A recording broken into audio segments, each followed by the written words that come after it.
নমস্কাৰ ভাইটি ভণ্টিসকল, তোমালোক সকলোকে আলোচনা একাডেমীলৈ আন্তৰিক স্বাগতম জনাইছোঁ। আৰু তোমালোকৰ লগত আজিৰ এই ভিডিঅ' ক্লাছটোত আমি ডিছকাশ্যন কৰিম অন্যৰ প্ৰতি ব্যৱহাৰ সত্যনাথ বৰাদেৱৰ নৱম শ্ৰেণীৰ অসমীয়া পাঠ্যপুথিৰ যিটো পাঠ আছে, পাঠটোৰ যিখিনি তোমালোকৰ ইম্পৰ্টেণ্ট পাঠভিত্তিক প্ৰশ্ন, প্ৰতিটো প্ৰশ্নৰ উত্তৰ তোমালোকক আজিৰ এইটো ক্লাছত শিকোৱা হ'ব। গতিকে ক্লাছটো সম্পূৰ্ণ শেষলৈকে মনোযোগ সহকাৰে চাই থাকিবা।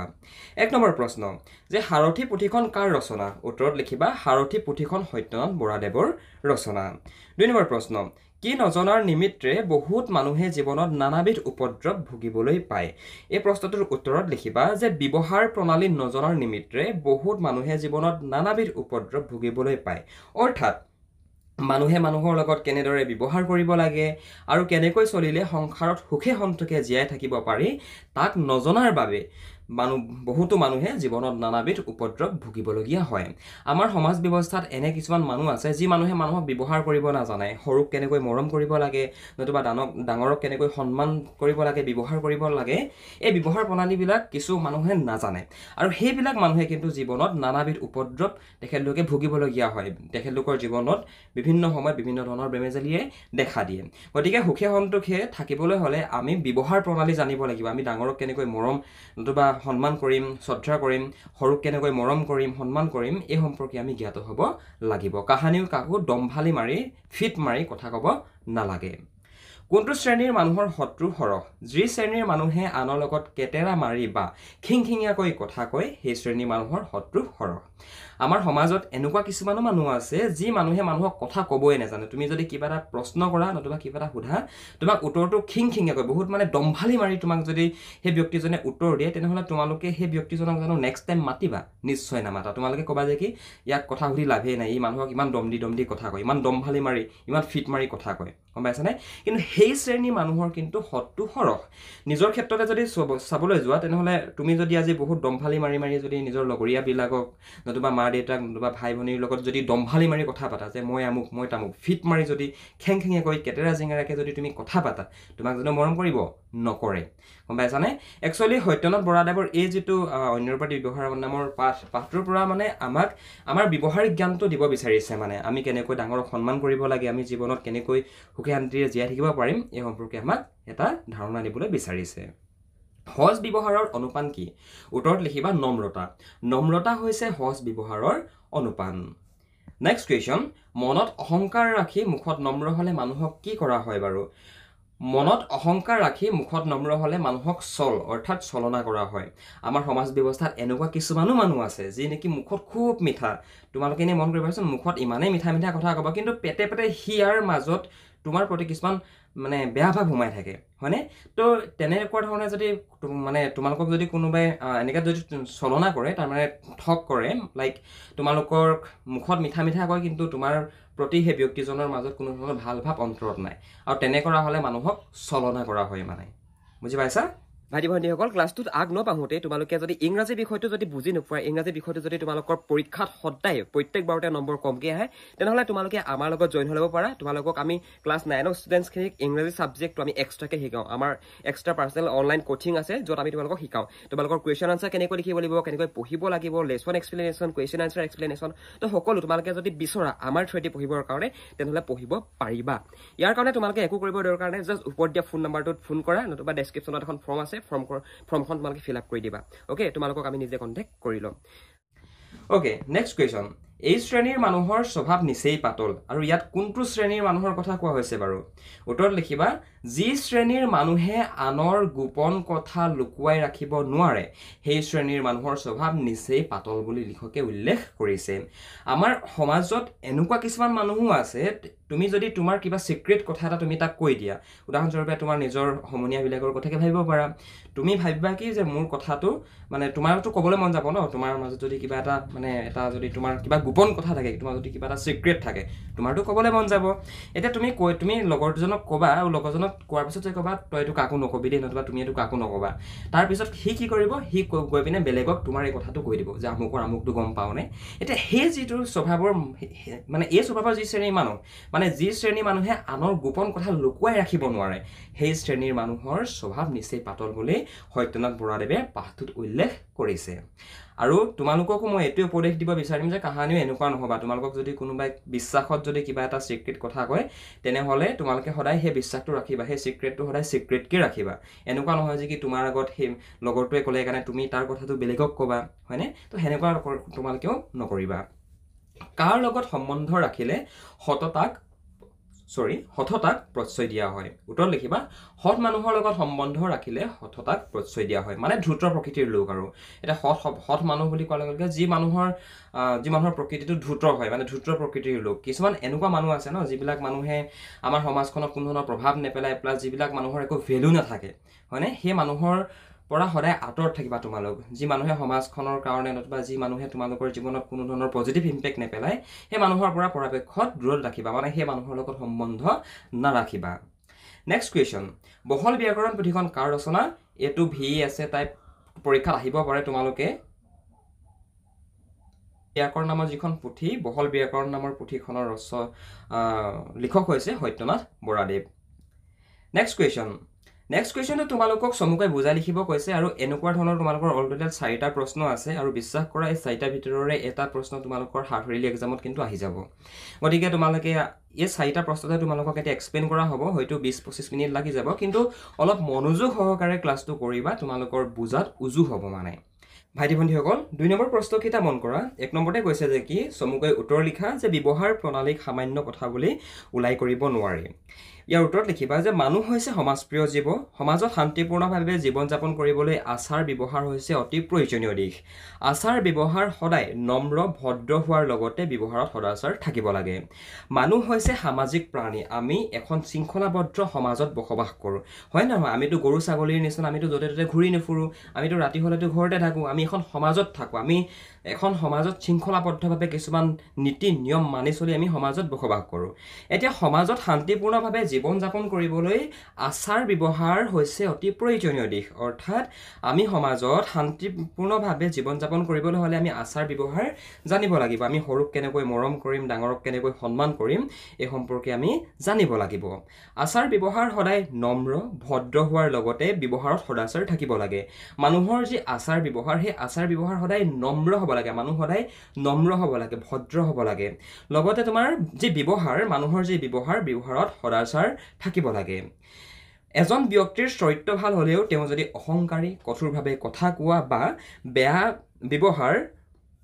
কৰা ব্যক্তি হয় নতুবা ব্যৱহাৰ বেয়া হয় তেতিয়া সেই ব্যক্তিয়ে সমাজত সদায় গৰিহণাহে পায় এজন ব্যক্তিৰ চৰিত্ৰ ভাল হ'ব পাৰে কিন্তু তেখেতৰ মাত্ৰ চৰিত্ৰটোহে ভাল কিন্তু সেই ব্যক্তিজন যদি অহংকাৰী হয় মানুহক যদি টানকৈ কথা কয় মানে কঠোৰভাৱে যদি মানুহক কথা কয় যদি মানুহক বেয়া ব্যৱহাৰ কৰে তেন্তে সেই ব্যক্তিজনে সমাজত কেৱল মাত্ৰ গৰিহণাহে পাব গৰিহণা মানে গম পাইছেনে বাৰু সমাজে তেখেতৰ কাহিনী ভাল নাপাব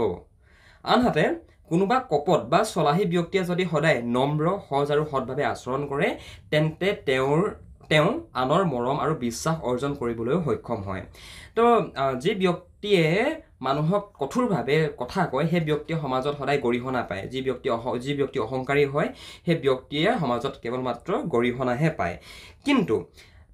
আনহাতে মন কৰাচোন কোনোবা কপট বা চলাহী ব্যক্তিও তোমালোকে এনে মন কৰিবাচোন কিছুমান মানুহক চবেই ভাল পায় আৰু কিছুমান মানুহক কিছু সংখ্যকে ভাল পায় কিছু সংখ্যকে বেয়া পায় আৰু কিছুমান চলাহী ব্যক্তিও যদি সদায় নম্ৰ সহজ আৰু সৎভাৱে আচৰণ কৰে তেন্তে তেওঁ আনৰ মৰম আৰু বিশ্বাস অৰ্জন কৰিবলৈও সক্ষম হয় অৰ্থাৎ এনে মন কৰিবাচোন ইয়াত মানে মূল কথাটো কৈ আছে তোমালোকক ব্যৱহাৰ যে মানুহক যদি তুমি ভাল ব্যৱহাৰ কৰা এজন চলাহী মানুহেও যদি মানুহক নম্ৰভাৱে ভদ্ৰভাৱে সহজভাৱে সৎভাৱে যদি আচৰণ কৰে ব্যৱহাৰ কৰে তেন্তে সেই চলাহী ব্যক্তিজনেও আনৰ মৰম তথা বিশ্বাস অৰ্জন কৰিবলৈ সক্ষম হ'ব হয়নে সেয়েহে ব্যৱহাৰ প্ৰণালীক সামান্য কথা বুলি উলাই কৰা উচিত নহয় ই কেৱল এক ব্যক্তিগত গুণ নহয় ই সমাজত সুসম্পৰ্ক বিশ্বাস আৰু সম্প্ৰীতি গঢ়ি তোলাৰ এক শক্তিশালী মাধ্যম যি ব্যক্তিৰ আচাৰ ব্যৱহাৰ ভাল সেই ব্যক্তিয়ে সদায় আনৰ সন্মান মৰম আৰু সহযোগিতা লাভ কৰে যি ব্যক্তিৰ আচাৰ ব্যৱহাৰ ভাল যি ব্যক্তিয়ে জানে যে ডাঙৰক কেনেকৈ সন্মান কৰিব লাগে সৰুক কেনেকৈ মৰম কৰিব লাগে কোনজন ব্যক্তিক কেনেকৈ সন্মান কৰিব লাগে যি মানুহে এইটো কথা জানে সেই ব্যক্তিক সমাজত সেই ব্যক্তিক সমাজত সকলোৱে ভাল পায় সমাজত সকলোৱে তেখেতক মৰম কৰে তোমালোকক মই এটা উদাহৰণ দিছোঁ তোমালোকে শুনিব পাৰা উদাহৰণটো যদি উদাহৰণটো শুনিবলৈ নিবিচৰা তেনেহ'লে ক্লাছটো স্কিপ কৰিব পাৰা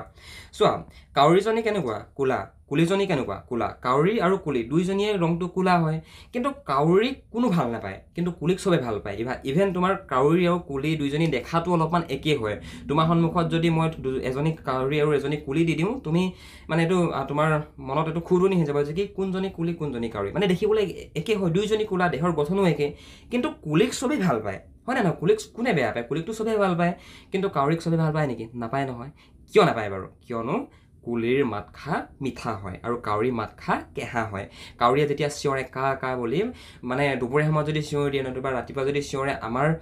আমাক খঙেই উঠি আহে কিন্তু কুলিজনীয়ে যেতিয়া ৰাতিপুৱাৰ বেলা যেতিয়া কুলিয়ে যেতিয়া কুলিয়ে যেতিয়া চিঞৰে কু কু বুলি চিঞৰে আমাৰ মনটো কিমান ভাল লাগে হয়নে নহয় তো মূল কথাটো হৈছে ব্যৱহাৰ মূল কথাটো হৈছে মুখৰ মাত কিন্তু এনেকুৱা হ'লেও নহ'ব যে কি তুমি মুখত বহুত মিঠা কিন্তু পেটে পেটে তুমি তিতা তেনেকুৱা হ'লেও কিন্তু নহ'ব ভণ্টিসকল ক্লাছটোত আগ নবঢ়াৰ আগতে তোমালোকে যদি নৱম শ্ৰেণীত পঢ়ি আছা আৰু যদি তোমালোকে সমাজ বিজ্ঞান বিষয়টো অলপ দুৰ্বল অনুভৱ কৰা তেনেহ'লে আমি তোমালোকক হেল্প কৰিব পাৰিম তোমালোকে যদি অনলাইন ভিত্তিত সমাজ বিজ্ঞান বিষয়টো আমাৰ ফালৰ পৰা পঢ়িবলৈ ইচ্ছা কৰা তেনেহ'লে এই যিটো ফোন নম্বৰ দেখিছা এই ফোন নম্বৰটোত তোমালোকে আমালৈ ফোন কৰি পিনে নিজৰ এডমিশ্যনটো কনফাৰ্ম কৰিব পাৰিবা আমি তোমালোকৰ সমাজ বিজ্ঞান বিষয়টোৰ প্ৰত্যেকটো পাঠ পঢ়াই দিয়াৰ লগতে প্ৰত্যেকটো পাঠৰ যিবিলাক অন্তৰ্নিহিত ভাৱ অৰ্থাৎ প্ৰত্যেকটো পাঠ পঢ়াই তোমালোকক বুজাই দিয়া হ'ব লগতে তোমালোকৰ যিসমূহ MCQ উদয় হয় তোমালোকৰ যিখিনি শ্বৰ্ট কুৱেশ্যনছ যিখিনি লং কুৱেশ্যনছ এভৰিথিং তোমালোকক আমাৰ একাডেমীত শিকাই দিয়া হয় গতিকে তুমি যদি নৱম শ্ৰেণীত পঢ়ি আছা আৰু যদি সমাজ বিজ্ঞান বিষয়টোত অলপ দুৰ্বল অনুভৱ কৰা তেনেহ'লে এই ফোন নম্বৰটোত আমালৈ ফোন কৰা নতুবা হোৱাটছএপত মেছেজ কৰা আৰু তোমালোকৰ এডমিশ্যনটো আজিয়ে কনফাৰ্ম কৰি লোৱা বিনয় ভাৱত দান কৰিব লাগে বুলি জ্ঞানীসকলে কিয় কৈছে উত্তৰ লিখিবা জ্ঞানীসকলে দান কৰোঁতে সদায় বিনয় ভাৱত দান কৰিবলৈ উপদেশ দিছে কাৰণ বিনয় অৰ্থাৎ নম্ৰতা হৈছে মানুহৰ মাজত থকা এক মহান গুণ জ্ঞানীসকলে দান কৰোঁতে সদায় নম্ৰভাৱে অৰ্থাৎ বিনয় ভাৱত মানুহক দান দিবলৈ কৈছে কিয়নো এই বিনয় নতুবা নম্ৰতা হৈছে মানুহৰ মাজত থকা এক মহান গুণ নম্ৰতাই মানুহক মৰমীয়াল সন্মানৰ যোগ্য আৰু হৃদয়স্পৰ্শী ব্যক্তি হিচাপে গঢ়ি তোলে যিদৰে অলংকাৰে মানুহৰ বাহ্যিক সৌন্দৰ্য বঢ়ায় ঠিক তেনেদৰে বিনয়ভাৱে কৰা ব্যৱহাৰে মানুহৰ আভ্যন্তৰীণ সৌন্দৰ্য বিকাশ কৰে আমাৰ ব্যৱহাৰত আমি সদায় নম্ৰতা ভদ্ৰতা এইবিলাক যদি আমি আমাৰ ব্যৱহাৰত আনো তেতিয়া কি হ'ব জানানে এতিয়া তোমালোকৰ ছোৱালীসকলে বেছি ভালকৈ বুজি পাবা তোমালোকে যেতিয়া অলংকাৰ পিন্ধা যেতিয়া তোমালোকে সোণৰ ফুলি এযোৰ নতুবা XYZ যি তোমালোকৰ অলংকাৰ আছে সেই অলংকাৰ তোমালোকে যেতিয়া পিন্ধা তেতিয়া তোমালোকক দেখিবলৈ ভাল লাগে ধুনীয়া লাগে নহয় জানো তোমালোকৰ বাহ্যিক সৌন্দৰ্যটো বাঢ়ি যায় ঠিক তেনেকুৱা ধৰণে আমি যদি আমাৰ ব্যৱহাৰত যদি আমাৰ যদি আচৰণত যদি আমি নম্ৰতা ভদ্ৰতা এইবিলাক যদি পিন্ধি লওঁ গম পাইছানে কথাটো মানে জাষ্ট বুজাব বিচাৰিছে দেই এতিয়া ব্যৱহাৰতনো তুমি তোমাৰ আচৰণত তোমাৰ ব্যৱহাৰত নম্ৰতা ভদ্ৰতা কেনেকৈ পিন্ধিবা এইবিলাকতো চোলা কাপোৰ নহয় কিন্তু কথাটো বুজাব বিচাৰিছে মানে মানুহক যেতিয়া ব্যৱহাৰ কৰিবা তেতিয়া সেই ব্যৱহাৰ নতুবা আচৰণত তোমালোকৰ নম্ৰতা আৰু ভদ্ৰতা প্ৰকাশ পাব লাগিব কথাটো বুজি পাইছানে আৰু এইবিলাক বস্তুৱে যি ধৰণে আমি মানে মানুহে যি ধৰণে অলংকাৰ পিন্ধিলে মানুহৰ বাহ্যিক সৌন্দৰ্যটো বৃদ্ধি পায় ঠিক তেনেধৰণে মানুহে যদি বিনয়ভাৱে নতুবা মানুহে যদি নম্ৰভাৱে ভদ্ৰভাৱে যদি মানুহক ব্যৱহাৰ কৰে তেতিয়া মানুহৰ এই যিবিলাক গুণ এই গুণবিলাকে মানুহৰ আভ্যন্তৰীণ সৌন্দৰ্য বিকাশ কৰে আভ্যন্তৰীণ সৌন্দৰ্য মানে কি মানুহ বুলি ক'লে একচুৱেলি তোমালোকে কি চোৱা মানুহৰ ব্যৱহাৰ বুলি কোৱাৰ লগে লগে সেই ব্যৱহাৰ স্বতঃস্ফূৰ্তভাৱে আমাৰ মাজৰ পৰা ওলাই আহে হয়নে নহয় তো সেই কথাটো ইয়াত বুজাই থকা হৈছে কিন্তু বিনয় ভাৱত দান কৰিলে মানুহৰ মাজত মৰম চেনেহ শ্ৰদ্ধা ভক্তি আদি গুণৰ বিকাশ হয় আৰু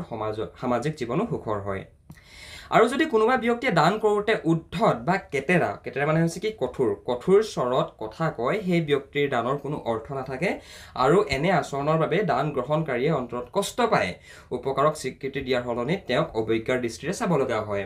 আৰু আমি যদি কোনো এজন ব্যক্তিক কিবা এটা দান কৰোঁতে আমি যদি উচ্চ স্বৰত আমি যদি দান কৰোঁ মানে দান কৰোঁতে যদি আমি কেতেৰা জেঙেৰা মাতেৰে যদি আমি তেখেতক দান কৰোঁ তেনেহ'লে সেই দানৰ কোনো অৰ্থ নাথাকে আৰু এনে আচৰণৰ বাবে যিজনে দান গ্ৰহণ কৰিছে এতিয়া মই দান তোমাক দিছোঁ নহয়, তুমি দান গ্ৰহণকাৰী আৰু মই দান প্ৰদানকাৰী, বুজি পাইছা? এতিয়া মই যদি কেটেৰা জেঙেৰা মাতেৰে যদি তোমালোকক মই যদি কিবা এটা বস্তু দান দিওঁ, তোমালোকে জানো সেইটো একচেপ্ট কৰিব পাৰিবা? তেতিয়া জানো মোৰ সেই দানটোৰ কিবা অমূল্য নতুবা অৰ্থ থাকিব নেকি? নাথাকে। আৰু মই যদি তোমালোকক যদি কেটেৰা জেঙেৰা মাৰি যদি কিবা এটা দান দিওঁ, তেনেহ'লে তোমালোকে অন্তৰত কষ্ট পাবা। দান গ্ৰহণকাৰীয়ে অন্তৰত কষ্ট পায়, সেইটোকে বুজাইছে। উপকাৰক স্বীকৃতি দিয়া সলনি তেওঁক অৱজ্ঞাৰ দৃষ্টিৰে চাবলগীয়া হয়। মই যদি তোমালোকক তেনেকুৱা কৰোঁ, মই তোমালোকক কিবা এটা দান দিছোঁ বহুত বেছি, কিন্তু মই তোমালোকক কেটেৰা জেঙেৰা মাতেৰে দিছোঁ, তেতিয়া জানো তোমালোকে মোৰ উপকাৰটো স্বীকাৰ কৰিবা? নকৰা। তেতিয়া তোমালোকে মোক অৱজ্ঞাৰ দৃষ্টিৰেহে চাবা। বহুতো মানুহৰ গাত ভাল গুণ থাকে, কিন্তু তেওঁ যদি তিতা কথা কৈ আনক অপমান কৰে, তেন্তে সেই গুণবোৰো মূল্যহীন হৈ পৰে। মানুহে সহস্ৰ উপকাৰ পাহৰি যায়, কিন্তু কঠোৰ শব্দ বা অপমানৰ কথা মনত ৰাখে। আৰু সেইবাবে দান কৰোঁতে সদায় নম্ৰভাৱে অৰ্থাৎ বিনয় ভাৱত দান কৰিব লাগে। বহু মানুহৰ ওচৰত ভাল গুণ, ভদ্ৰতা নতুবা যিসমূহ আমাৰ ভাল গুণ, সেই ভাল গুণসমূহ বহু মানুহৰ গাতে থাকে, কিন্তু ভাল গুণ থকাৰ পাছত সেই ব্যক্তিজনে যদি বেলেগক তিতা কথা কৈ বেলেগক যদি অপমান কৰে, তেনেহ'লে সেই ব্যক্তিজনৰ মাজত থকা যিসমূহ ভাল গুণ, সেই ভাল গুণসমূহৰ অৰ্থ নাইকিয়া হৈ পৰে। সেই ভাল গুণবোৰো অৰ্থহীন, মূল্যহীন হৈ পৰে। আৰু এনে মন কৰিবা, মানুহৰ এইটো প্ৰকৃতিটো এনেকুৱা যে কি মানুহে উপকাৰ পাহৰি যায়, কিন্তু কঠোৰ শব্দ নতুবা অপমানৰ কথা মনত ৰাখে মানুহে। আজি মই তোমালোকক উপকাৰ কৰিছোঁ, ঠিক আছে, তোমালোকে মই দিয়া উপকাৰটোতকৈ মই যদি তোমালোকক কিবা এটা অপকাৰ নতুবা মই যদি তোমালোকক অপমান কৰোঁ, তোমালোকৰ অপমানটো উপকাৰতকৈ বেছি মনত থাকিব। বুজি পাইছানে বাৰু? আৰু সেইটো কাৰণে আমি যেতিয়া দান কৰোঁতে আমি সদায় নম্ৰভাৱে অৰ্থাৎ বিনয় ভাৱত আমি দান কৰিব লাগে। আমাৰ ইউটিউব চেনেলত মোৰ দেন 1000+ ক্লাছৰ ভিডিঅ'ছ আছে, যিখিনি ভিডিঅ'ছ চাই অসমৰ লাখ 40-50 লাখ ল'ৰা ছোৱালী ইতিমধ্যে 8ৰ পৰা 12লৈকে পাছ কৰি গৈছে, হয়নে? ইমানখিনি ল'ৰা ছোৱালীয়ে ভিডিঅ'ছ চাইছে। এতিয়া মই যদি সেই ভিডিঅ'ছবিলাকত যদি মই উফাইদাং মাৰি নতুবা মই যদি সেই ছাত্ৰ ছাত্ৰীবিলাকক যদি মই টানকৈ যদি মই কথা ক'লোহেঁতেন, মই যদি সিহঁতক আগত দম্ভালি মাৰি কথা ক'লোহেঁতেন, তেনেহ'লে আমাৰ ইউটিউব চেনেলটোৱে জানো 4,10,000 ছাবস্ক্ৰাইবাৰ্ছ পাৰ হ'লহেঁতেন জানো আমাৰ চেনেলটোত? নিশ্চয় নহ'লহেঁতেন। কোনো কথাটো সেইটো মানে মই সেইবিলাক বস্তু ফ'ল' কৰিলোঁ কাৰণে আজি এডোখৰ স্থানত আছোঁহি। গতিকে তোমালোকেও ফ'ল' কৰিবা, আৰু তোমালোককো এই কথাখিনিয়ে জীৱনত আগুৱাই যোৱাত সহায় কৰিব।